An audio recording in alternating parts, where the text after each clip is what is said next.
नमस्कार। तो साल का अंत आ गया है और हर किसी की नजरें टिकी हैं निफ्टी 50 पर। क्या मार्केट एक नए हाई पर बंद होगा या फिर हमें साल के आखिर में कोई झटका देखने को मिलेगा? चलिए आज 2025 के आखिरी कारोबारी दिन के इस पूरे रहस्य को सुलझाने की कोशिश करते हैं।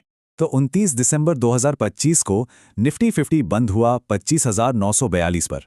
अब ये नंबर पिछले कुछ हफ्तों की जबरदस्त तेजी के बाद एक ठहराव का, एक पॉज का इशारा कर रहा है।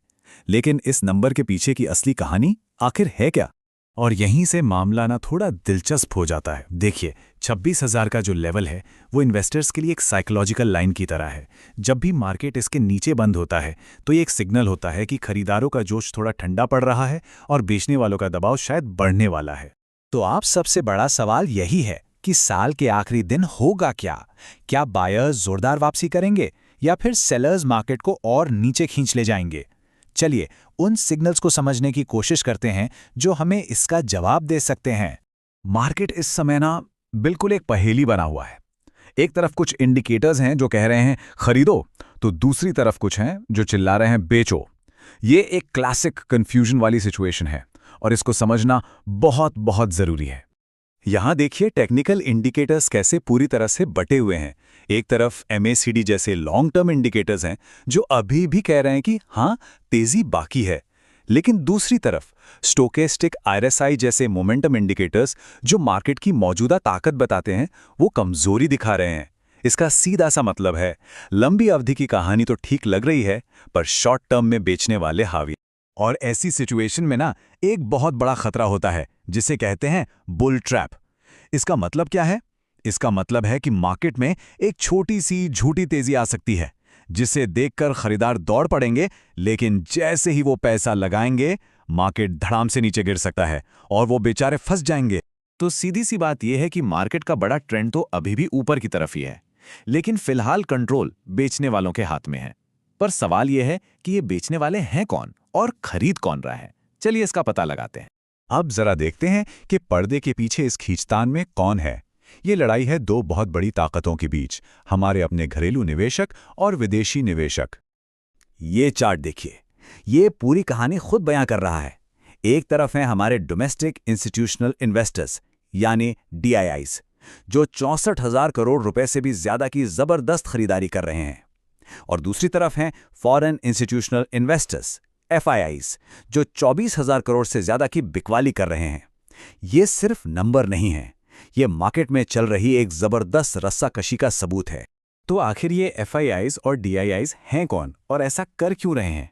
देखिए, FIIs यानी विदेशी फंड्स, जो शायद दुनिया भर की चिंताओं की वजह से या फिर अपना प्रॉफिट बुक करने के लिए इंडियन मार्केट से पैसा निकाल रहे हैं।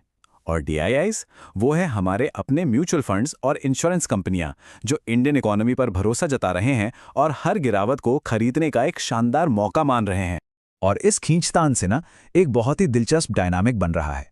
जब भी विदेशी निवेशक बेचकर मार्केट को नीचे लाते हैं तो हमारे घरेलू निवेशक इसे एक मौके की तरह देखते हैं और कम कीमत पर खरीदना शुरू कर देते हैं। इससे होता यह है कि मार्केट को एक मजबूत सपोर्ट मिल जाता है। तो इन सारे मिले जुले सिग्नल्स और इस जबरदस्त रस्साकशी को देखते हुए साल के आखिरी दिन हो क्या सकता है? एनालिस्ट्स ने 3 संभावित सिनारियोज तैयार किए हैं। आइए एक एक करके इन्हें समझते हैं। ये चार्ट हमें बताता है कि सबसे ज्यादा संभावना यानी 60% चांस इस बात का है कि मार्केट एक छोटे से दायरे में ही घूमता रहेगा। क्यों? क्योंकि खरीदार और बेचने वाले दोनों ही कोई बड़ा दांव खेलने से बचेंगे। 25% चांस है कि बिकवाली का दबाव बढ़ेगा और मार्केट और नीचे जाएगा। और सिर्फ 15%, जी हां, सिर्फ 15% संभावना है कि कोई अच्छी खबर आए और मार्केट ऊपर की तरफ दौड़ लगा दे। तो संक्षेप में ये 3 रास्ते हमारे सामने हैं। सबसे ज्यादा चांस है कि मार्केट शांत रहेगा, दूसरा चांस है कि ये नीचे गिरेगा, और तीसरा, जिसकी उम्मीद बहुत कम है, वो ये कि मार्केट एक बड़ी छलांग लगाएगा। चलिए अब जो सबसे संभावित सिनेरियो है उस पर थोड़ा और गौर करते हैं। एनालिस्ट्स का मानना है कि मार्केट 25,850 और 26,200 की रेंज में रहेगा। इसका मतलब ये हुआ कि जब भी मार्केट इस रेंज के ऊपरी हिस्से के पास पहुंचेगा तो हमें बिकवाली का दबाव देखने को मिल सकता है। लेकिन एक मिनट, साल के अंत में तो हम सब सांता क्लॉज रैली की उम्मीद करते हैं ना? वो जब मार्केट में तेजी आती है तो भाई इस साल वो रैली कहां गायब हो गई?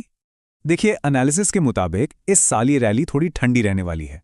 वजह, एक तो ग्लोबल मार्केट्स में कमजोरी है और दूसरा, बड़े बड़े इन्वेस्टर्स साल के अंत में अपना प्रॉफिट बुक कर रहे हैं, तो छुट्टियों का वो जोश मार्केट से गायब है। अगर कोई उछाल आता भी है ना, तो वो शायद एक डेड कैट बाउंस होगा। ये एक टेक्निकल टर्म है जिसका मतलब होता है एक छोटी टेम्पररी तेजी, जिसके बाद अक्सर एक और बड़ी गिरावट आती है। तो क्या हमें ये मान लेना चाहिए कि जब बड़े बड़े संस्थान अपना मुनाफा जेब में रखने के लिए बिकवाली कर रहे हैं, तो 2025 के लिए सांता क्लॉज रैली आधिकारिक तौर पे कैंसिल हो गई है? ये एक ऐसा सवाल है जो हमें नए साल की शुरुआत में मार्केट की दिशा के बारे में सोचने पर मजबूर कर रहा है। अगर आपको मार्केट का ये पूरा विश्लेषण पसंद आया और चीजें थोड़ी साफ हुई, तो हमें लाइक और सब्सक्राइब जरूर करें। हम आगे भी आपके लिए ऐसे ही आसान और जानकारी भरे विश्लेषण लाते रहेंगे। देखने के लिए बहुत बहुत शुक्रिया। और हाँ, निवेश हमेशा सोच समझ कर करें।